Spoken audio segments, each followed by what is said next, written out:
This is Recruiting Roundtable, where we talk to HR and talent acquisition leaders about thoughtful topics in the world of recruiting. For today's discussion, we're going to be talking about VC talent partners and how they drive value for the startups in their portfolio. We have an amazing panel to speak to this week. Joining us are Jim Conti, talent partner at Hyde Park Venture Partners, Trent Cotton, VP of Talent and Culture at Hatchworks, who has also authored 2 books, by the way, Sprint Recruiting and High Performance Recruiting Teams, which make sure I got to ask you about that at some point, Trent. Okay. And All right. we also have Cheri Larkins, Head of People Ops and Talent at Aegis Ventures. Jim, Trent, Cheri, thank you so much for joining. Thank you. Thank you for having us. All right, so let's get started with some intros. Please briefly discuss your role and intro to your company. Let's start with Cheri. Sure. I'm Cheri Larkins, Head of Talent and People Ops at Aegis Ventures. Aegis Ventures is a venture studio model. We incubate technology solutions to help enable healthcare. So platform solutions, AI technology, we really are looking to make healthcare more accessible for everyone and create access in places where there wasn't. So we are about 3 years old and have been doing some great work. We have 5 different portfolio companies under our umbrella right now, including HumAI, which is our oldest company and has just gone to their Series B funding, which is exciting for us. That's great. Great space. Exciting times to be in that space. Trent? Trent Cotton, VP of Talent and Culture for Hatchworks. So I get to do all the fun stuff in HR. I don't have to deal with payroll. I don't have to deal with total rewards. I have a fantastic people operations partner. She loves doing all of that. But I'm kind of responsible for our team members from the first time we say hello until they are hopefully retiring with us. But we're a relatively new company. We've been around 7 years. We provide digital solutions for our clients. So we build them from discovery to deployment. We also do staff augmentation, and we also do consulting. This year, and how I got in charge of this huge, outrageous goal for 2024 is to have at least 10% of our revenue be driven by AI valued products. So whether that's an AI project we're working on, we do AI workshops where we teach a lot of companies, they know they need AI, but they don't even know where to start. So we can kind of help them with that. And then also too, we are putting in a lot of AI practices into our operation, and we want to be able to measure operational efficiency. So again, how that fits into talent and culture, I'm not quite sure. I think maybe just because I'm a AI enthusiast, but that's my world. That's great. Thank you, Trent. And last but not least, Jim. Hey, thank you so much. And good to be here today, everyone. Again, Jim Conti, talent partner with Hyde Park Venture Partners. Hyde Park is a venture capital firm headquartered in Chicago. We do investing that has a geographic focus across the U.S. Midwest, Toronto, and Atlanta. So focusing on some of the regions and metros that have historically been overlooked by the coastal funds. Early stage firms, so cutting first checks somewhere between the pre-seed to early A rounds. And predominantly in businesses that software is a significant component of what they're building. So most of our investments are in SaaS, marketplace, and tech-enabled services at this point. The role that I get to sit in is a fun one where at the stage that we're investing at, typically our teams are just starting to build out their people function at that point. Our investment typically is unlocking the ability to hire their first set of actual employees, not just friends, family, former coworkers. And so a lot of my work really is about the very kind of like 0 to 1 pieces of getting the people and talent function set up for our teams. So recruitment, onboarding, compensation, culture. And then as our teams continue to scale, being able to support the development of the rest of the employee experience kind of life cycle. And previous to this, I was the first head of people for 2 different software companies based here in Chicago. And so very much come from the operator seat and very much appreciate and sympathize with the challenge of that role, but try and bring a lot of that into my day-to-day work now as I'm working across kind of a very wide variety of companies at various stages and kind of in various industries at this point, and help them think through the challenge of people, which is a lot of fun. That's great. Thank you, Jim. And my name is Sean Huynh. I'm Manager Director at Rocket. So we've built an AI-powered tool, speaking of AI, that enables our recruiters to engage 5 times as many candidates in half the time and source for really complex job requirements using very highly granular and industry-specific filters, primarily in the startup space. We are a trusted partner for over 500 high-growth companies with something we're really proud of, 68% of our candidates being accepted by clients for a first interview. All right, so look, this is our role here. There's been so much change in the world of recruiting, in particular tech recruiting, in the last, I would say, 3 years, three and a half years. We went from a crazy boom in back half of 2020 into 2021. And then from the back half of 22 up until now, it's kind of like tapered off a little bit, right? And so it's created a lot of opportunities for talent acquisition leaders such as yourself to leverage different processes, different technologies, be more creative in how you deploy your teams.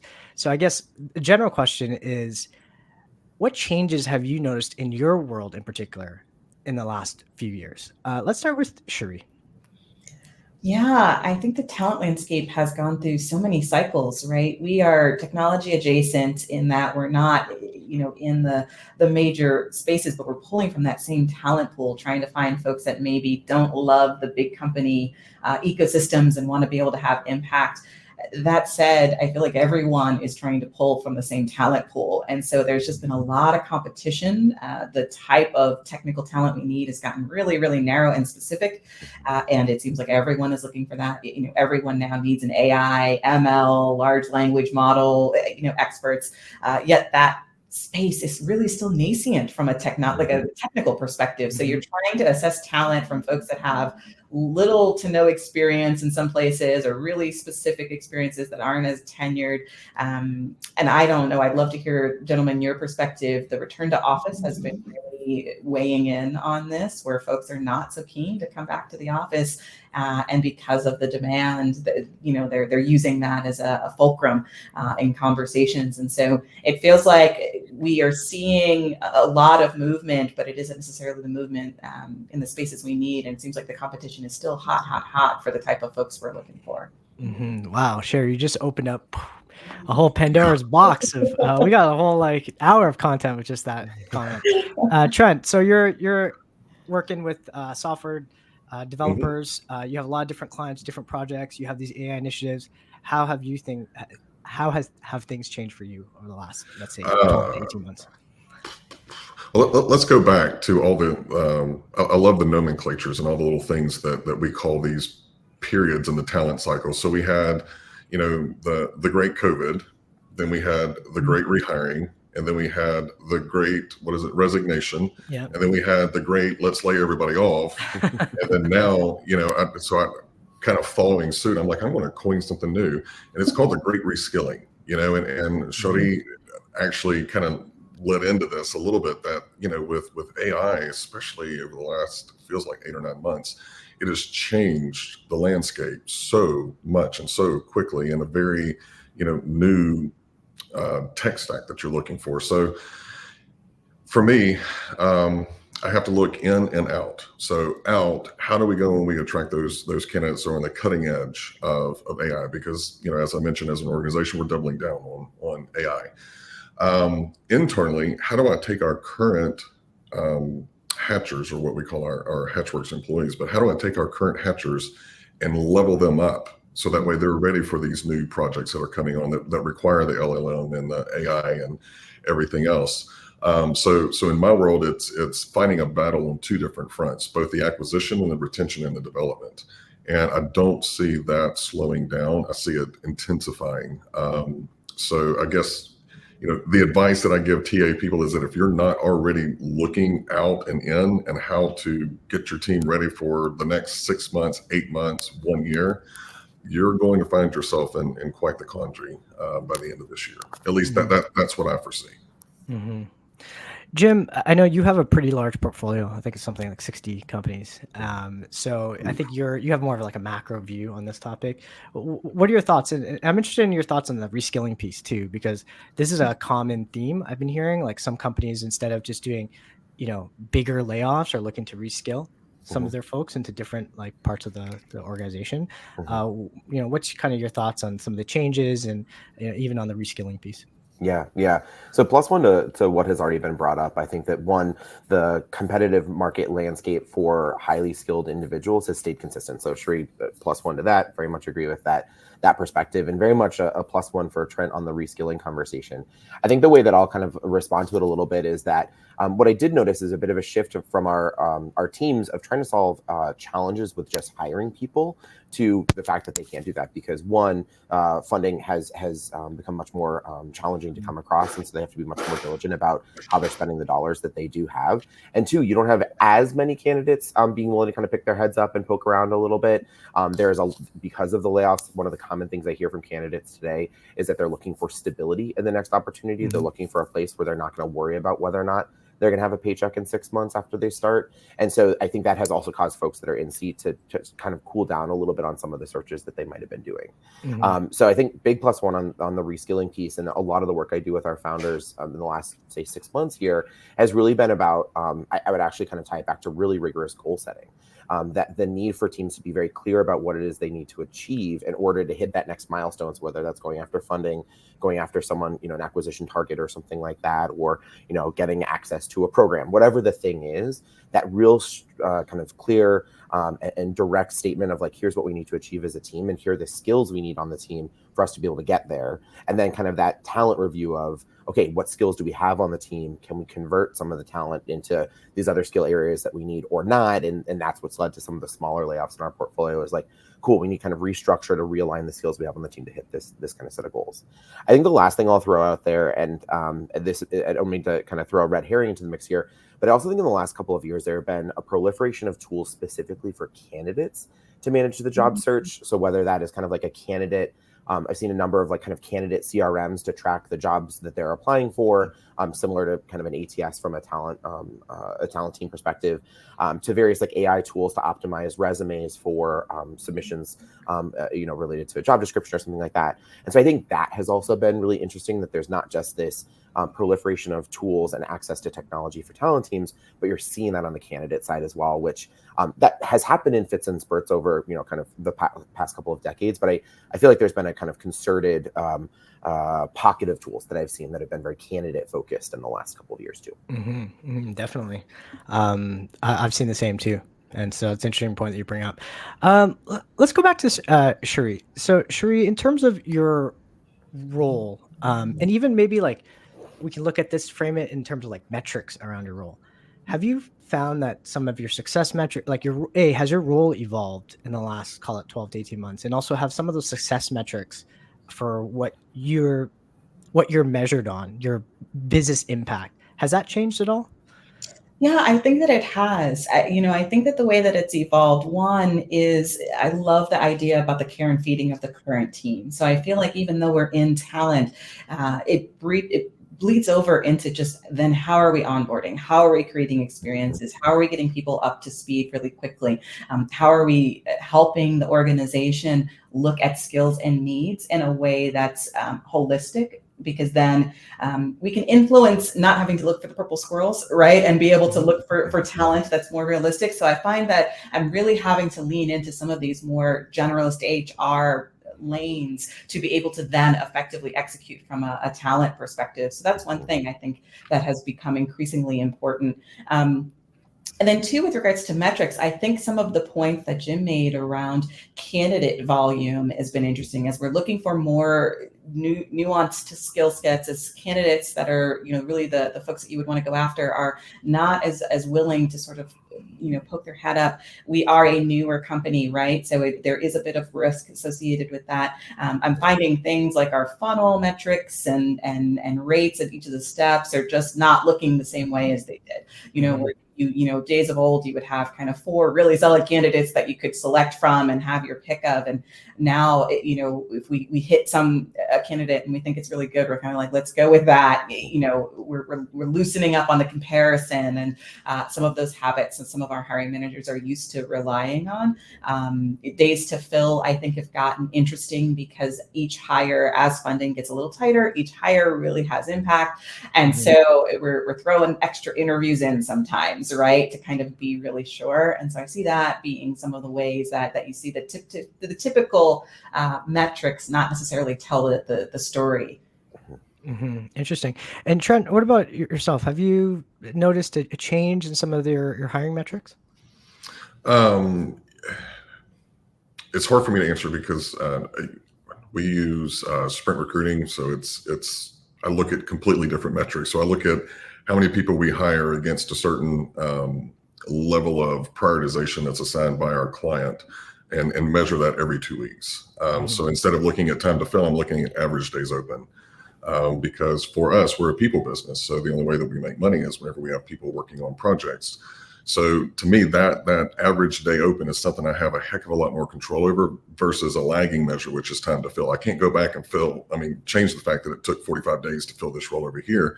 But if I'm looking at that dial and it's like, hey, we're approaching 20 days, it changes my conversation with the recruiter to say, do you lack candidates? Are you running into obstacles trying to get them into technical interview? Is the client being too persistent or want to have them go through 42 interviews?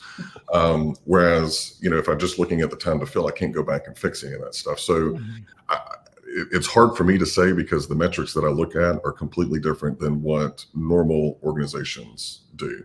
The other thing that I am obsessed with is quick quits. So, I think a lot of times in the talent world, we're so focused about bringing them in the door that sometimes quality can go down, and we're creating more work, not just for ourselves, but for the organization by not making that right fit. So if, as a talent leader, if I'm able to go in and I see that one particular division has a quick quit rate between 90 and 180 days that is higher than the rest of the organization, I'm digging in it. Is it our interview process? Is it our selection? Are we looking for the right candidates? Did we set up that job for success? And if I can tackle those to me are metrics that I can act on and I can actually bring value to the organization. Because I got into HR coming from the line of business. I hated working with recruiters. They were useless to me. So I approach talent from a very business mindset. I don't introduce myself as I'm the head of talent. I see myself, and I'm sure Cheri and Jim will agree, is I own the most expensive expense on the P&L and the largest asset that produces revenue on the P&L. I own it from beginning to end, everything that happens in between. And I think that whenever you take that kind of a mindset, the metrics that you look at are completely different than I'm just a recruiter, or I'm just in talent, I'm just filling seats. Yeah. No. Sorry, you hit a passion point with me with metrics. I love it. I feel it. I'm feeling good. Jim, what are your thoughts on this topic? Yeah, a bunch of different directions that my brain goes. I think from a kind of like a measurement perspective, it's interesting because I started in this role in the summer of 2021 when VC dollars were flowing freely and every company was hiring for every role. It felt like you just walk down the street and just hand out an offer letter. Like, that's what it was. And so when I started, almost every question I got from our portfolio was about recruitment. Do you have a candidate who, where can I post this role? Et cetera, et cetera. And then today it's one of the few conversations that I have, right? It's just our teams don't have the capital to be able to invest in hiring new team members. And so that goes back to our reskilling conversation that we've already had. And so with that in mind, it's been interesting because in my time, on the team here, we have had to evolve kind of like what is the hope, expectation, goal for what the function that I sit in is able to provide.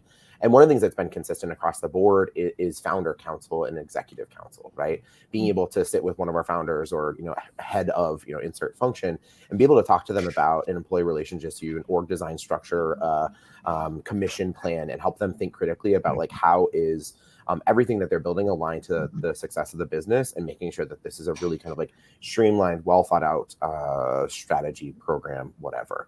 And so I think that executive council has been consistent across time. And that's where we've shifted a little bit more of both my time and the goal setting we do around my function is around like time that I'm spending with our portfolio executives, ensuring that they're getting, kind of satisfaction scores out of those interactions are high, that kind of thing.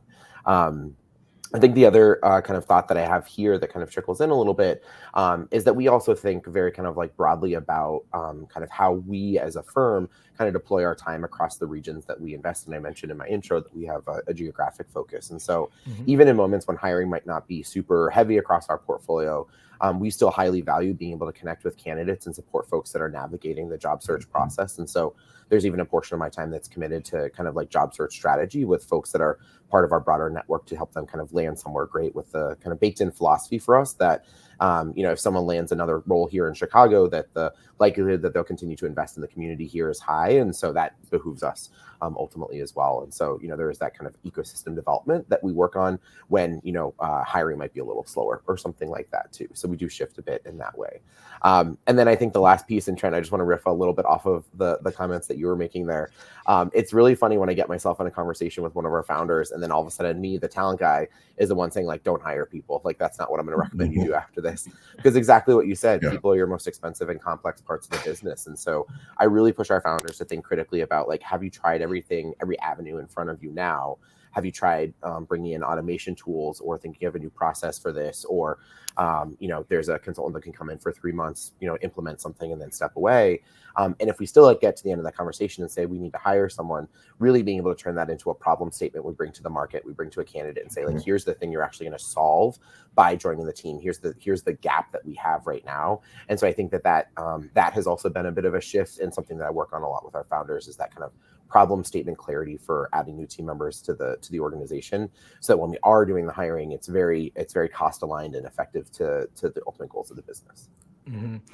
And Sean, if I could, I think, go ahead. Jim, you hit something that, because I've always worked in larger organizations, so coming to something that's founder led, early in the process, high growth, I think that's one of the benefits that talent partners, especially in the VC world, I think that is where they could really lean in, because this is my first time working for a founder. I have financed a lot of founders whenever I was a banker. They're fantastic. They have great ideas. Their execution sucks sometimes because they have all these blind spots because they have a completely different view of the world. So I think that, as talent partners, if we can sit down with them and say, this is great, you're up in the clouds, now let's get tactical. And what does that look like? And I'm going to be right here with you. I'm going to guard your flank, but I'm also going to push you to make the right decisions. I think that's really where you can transform yourself as kind of being more like a business consultant who deals in the portfolio of talent. And to me, that's the lane that I love. Like, if I have to think about what gets me up, what gets me going, what doesn't drain me, it's that lane. And so anyway, I just wanted to kind of plus one what Jim was saying. That's definitely a value add that we can bring. Yeah. Thanks for chiming in there. So Cheri, I want to get back to you for a sec. So Jim, you kind of dovetailed to my next question, which is, let's look, the whole reason we're here, VC talent partners. Like, what do VC talent partners do? Jim gave a very great description. He has a larger portfolio, about 60. Your portfolio is a little bit smaller. It's 5 companies. I'm assuming you're a little bit more potentially more hands-on than Jim could be, just based on time. Tell us, like, what is your role like, and how do you support your portcos? Yeah, I love Trent's description. It's everything from the idea of joining the organization all the way through their career with us. It takes on so many different things. So to your point, in a studio model, the point is that we are more hands-on. We're trying to create lift for the companies in a direct way. The ways that we can manifest that are through people, talent, through operations, efficiencies, legal, finance. We provide that infrastructure for them that enables them to go off and be great founders. And so I do support them with their staffing, with everything from thinking about titling and leveling and compensation bands, putting all their first rounds of policies in, right? Creating that onboard experience, putting in systems that they can leverage for just ATSs and things like that. So it's soup to nuts, all of the things that you would need to get the talent in the door. And then I'm that strategic partner with them. And I love that description, Trent, that strategic business partner, to help them think about how the experience, how they're unfolding, how are they getting up to speed? How is the team gelling? What are some of the issues? How are we dealing? Okay, we've got the folks in the door and half of them aren't coming in to the office. How do we incentivize them to do that? How do we, this person has a flat spot, what training can we put in place? This is we've got to pivot. How do we get everybody excited about the pivot? So it becomes all of the things that help make them successful after we get them through the door. And it's different things at different times. I love this model because what it does is enables me to be really hands-on at the beginning. I'm right there with them thinking about what people need to be on that initial org structure. We then go out into the market, fill those boxes, get that talent in the door, get those personalities having impact and creating culture. And then it sort of fades for a little bit. And then, kind of 6 months in, you start to see the people part start to develop, and you want to invest in them and just work in training and team building and all of that. And so it's holistic and it's fun and it's very rewarding, and you get to see the impact of the work you do on the folks that you're supporting day to day. Yeah, that's great. Sounds like an exciting role. All right, maybe I should think about being a VC talent partner myself. So it's interesting, Cheri, because you mentioned there's all these processes and tools and leveling that you're introducing to the company. I want to go to Jim here because I know that you have these similar types of conversations. But how do you like provide suggestions without being too like pushy? Like you're like, oh, you need to do this, or you should use this ATS, right? Because at the end of the day, those companies and those founders, they need to own those decisions themselves. So how do you provide suggestions tactfully so that you're adding value, but not in a way that it seems like you're pushing them in one direction or another? Yeah. My brain kind of goes in two different directions on this one, so I'll play them both out really quickly. So I actually started my career as a 6th grade teacher here in Chicago, so have moved quite a bit away from the classroom at this point, but there are still lessons from that time in my career that I pull forward. And so when you're asking that question, I think quite a bit about differentiated instruction in the classroom. In a given classroom of kiddos, you're going to have a whole variety of ways that kids are going to learn. And so as a teacher, you have to think critically about like putting together sets of lessons that are going to engage all of your students in whatever mode of learning, mode or modality of learning is most appropriate for them. And so when I think about our founders, I think very similarly. Some of my founders love to talk on the phone, and they need to just chew on something with me listening. And then at the end of the conversation, I say, okay, so what are you going to do? And off they're like, here's my solution, and off they go.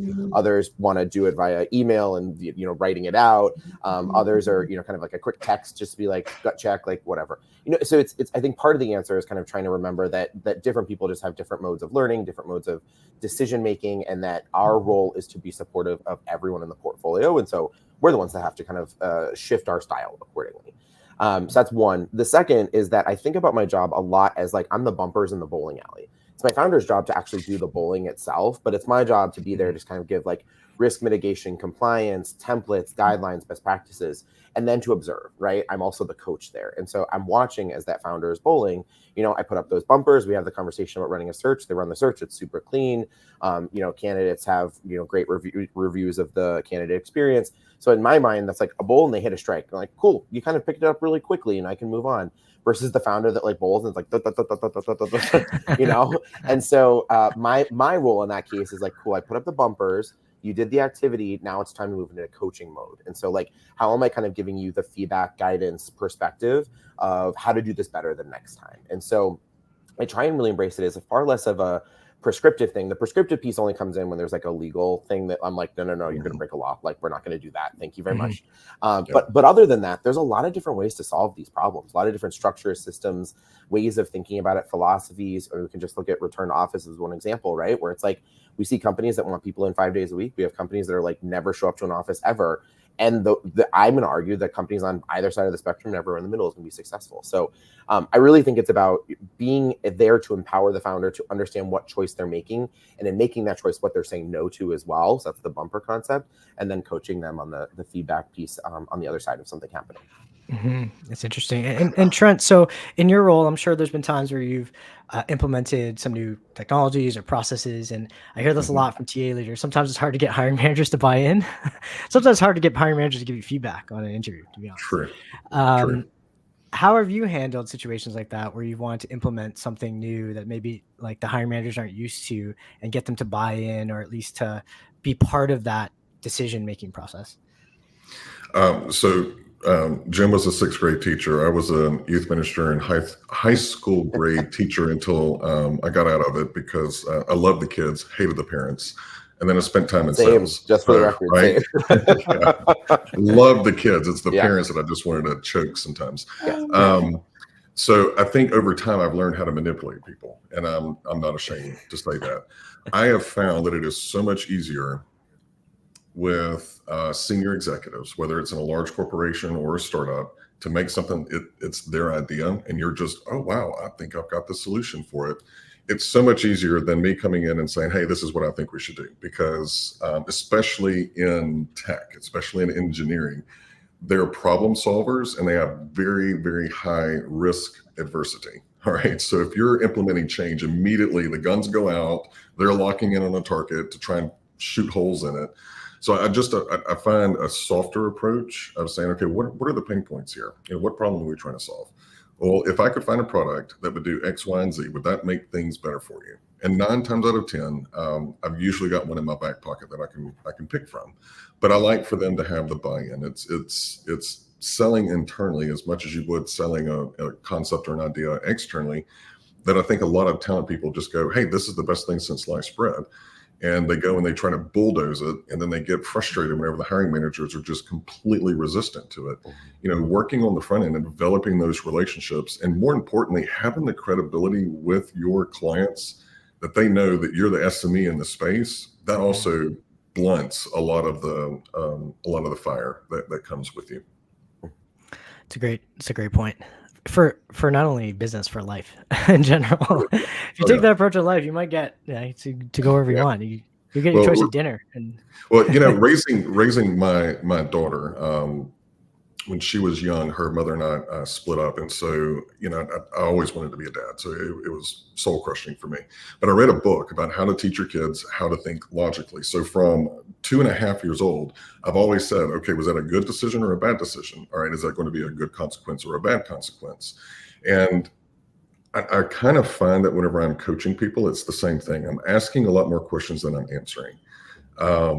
There was a period in my career where I wanted to always have the answer, and then I would be exhausted because I'm like, God, can you just think for yourself? But I wasn't leading them to think for themselves. I was leading them to be dependent on me. I am much more about enabling than creating this codependency relationship. Mm-hmm. That's a great point. Cheri, I want to circle back to a topic that you briefly mentioned, the purple squirrel or top talent. I think this is a good topic that I think this group will be interested in. So, I've been helping founders and startups recruit top talent for, let's say, the last 5 years, and I've noticed that sometimes the interviews can get a little bit nutty, get a little bit long, and everyone's looking for the purple squirrel or the ideal candidate. What are your thoughts on this topic, especially for some of the portcos that you're working with? Is this realistic to be holding out to find that unicorn, or do companies sometimes need to make concessions? Yeah. So when I've been in larger companies, I feel like the purple squirrel was a sort of a quest for excellence. You wanted to find the best, and that's what was driving it. Here in this space, in the VC space, I find the motivation is different. And so I don't know if it's good or bad or right or wrong, but sometimes it's just capital, right? Where you get one head count and you need to accomplish a lot with that one head count. So I find the motivation is different in this space. There's a high bar for quality. We really are looking for top caliber folks to come into the ecosystem. But I find sometimes we're putting together pieces in a way that is a little unnatural just because of the financial constraints. And so I don't think it's right or wrong. Sometimes I think it's just necessary, where you have to do the most you can with what you have. But it does make our job a little bit challenging, where you're trying to put together elements that may not naturally fit in the wild, if you will. I've gone out and had to do operations searches where I was looking for engineers who wanted to pivot into operations, right? Where you were like looking for the technical and had bounced into product for a little while. And so when you start getting that specific, because it does make it a little bit challenging. But I understand the motivation. I understand where they're coming from, right? We're all trying to do the best we can and keep that runway as long as possible. Yeah, for sure. I want to just make a point to any hiring managers out there. There is no such thing as a perfect candidate. Okay. Like, I know what you want. You want, an engineer that maybe started with a company and has like a FANG kind of background. And maybe they started at like seed round and stayed for 7 years through like Series E and became a staff engineer. And like, sure, it sounds great. And then they hate that. It may exist. This person may exist somewhere, but there's no perfect candidate. Okay. Just put it out there. Jim, you agree, or are you gonna shoot my theory now? Oh yeah, no, Sean's just seeding me to get on my soapbox about this topic. So that's all this is. No, I agree. I think that there is I really hate the concept of top talent as like a bucket that someone can be in, because I think that top talent can look very different in very different corners of the world, at different companies, sizes, stages, focus areas, personality matches with the founder, et cetera, et cetera. And so I get really frustrated because, you know, we're all humans, and so, you know, our brains kind of go into this like, you know, categorization and organization mindset thing that we do, where we try and, you know, kind of shortcut making decisions by looking at, you know, heuristics. So, hey, someone was hired by Google, that must mean they're exceptional. Let's go find someone that worked at Google to do this job. I find that my conversations with our founders really focus more on the setting of expectations before someone starts. So we talked before about like goal setting, and that being a big part here of being able to articulate like what is someone going to solve. I'm also thinking here about like the rubric creation that we're going to use to assess candidates as we're going through the process. Getting an agreement in advance of what good looks like, so that when we see good, we can actually move forward, rather than being in that paralysis moment of like waiting for this purple squirrel, this unicorn to come along that's going to have this like perfectly unique mix. I think the other thing I'd say is that, like, I agree, I don't think that a perfect candidate exists, but if one does, I would also agree that person's going to be bored in the role in 3 months because they've already checked all the boxes. There's not growth and development opportunities. And even across the pandemic period, where we had such radical shifts across employee sentiment and employment practices and stuff like that, there was still a great consistency around career development being the thing that often drove people to move on to another role, more so than manager, more so than money. Not universally, not at every single moment, but not every single decision, but it's still an overwhelming piece of why people make moves. And so if we're hiring someone in a role where there's no growth opportunity for them, they're already, you know, able to do everything, what are they sticking around for? And so I think there's also a failure mode there to not create that kind of like headspace for someone to keep going in. I think the final thing, and I will get off my soapbox at this point, is especially working with early stage founders. One of the common requests I get is something akin to, yeah, I want the person that's done this 2 or 3 times over and they're coming and doing it again with us. And I'm like, well, if they've done it successfully, they've probably had a successful exit that has financially put them in a place where they don't need to go work for no money at a seed stage company. Like they don't need to do that. And they probably don't want to. They're probably a little bit tired from it. And so I often find myself kind of coaching our founders on like, what is an actual profile of the person coming into that first head of position actually look like? And, you know, what is a realistic expectation of that person's background? And also the honesty that there's gonna be parts of that person's skill set, professional performance where the founder or whoever else is going to have to give feedback and help support and coach them as well. And so, you know, that just because you hire someone doesn't mean that you kind of take the reins and you're like, here you go, and you step back and nothing happens anymore. No, you're still very involved in that business unit and still very connected there. So I also kind of find myself talking a bit about that as well. Yeah, it's really interesting. There's a fine balance between like been there, done that, but still excited to do the next thing. And I think that's kind of an underrated piece when you're valuing talent. Okay, so we're gonna close with Trent. Trent, on this topic, you've written 2 books, Sprint Recruiting and High Performance Recruiting Teams. Do you touch on this topic at all in either of the books? And if you do, what's kind of your philosophy around like top talent purple squirrels? I'm kind of like Jim. I'm a little conflicted. So I do think there's always ideal talent. I think I feel a little bit more comfortable with that. So whenever I'm doing an intake, I always jokingly, but not jokingly, you know, inform the other side. You have one maybe statement. Okay, so I think I can't remember who it was that they gave an example. Maybe if they've done this, maybe if they've done that, maybe if they've done this. I'm like, okay, no. We're 4 late maybes in, and I'm a statistics person. The probability is going down at 45-degree angle. So yeah, with Sprint Recruiting, what it allows organizations to do is to take large volume roles or even 10 absolutely critical roles and shove them through a funnel, looking at what do we need to accomplish in the next 2 weeks, creating some WIP limits in there, measuring the number of candidates that are in process. So we're not sourcing 25 over 5 weeks and you want to go back and hire one of the first 5 and you're surprised that they're no longer in the market. We kind of regulate that. And what that does is it allows us to do 2 things. One, focus on the quality of the individuals that we're hiring, because instead of working on 10 critical positions, I've got 3 critical positions that I need to get some kind of progress on day after day after day, because I know that Trent's going to ask me in my stand-up, what happened yesterday and what's your goal for today? So being able to really dig in and, you know, yeah, you meet all the qualifications, and I think Jim nailed it.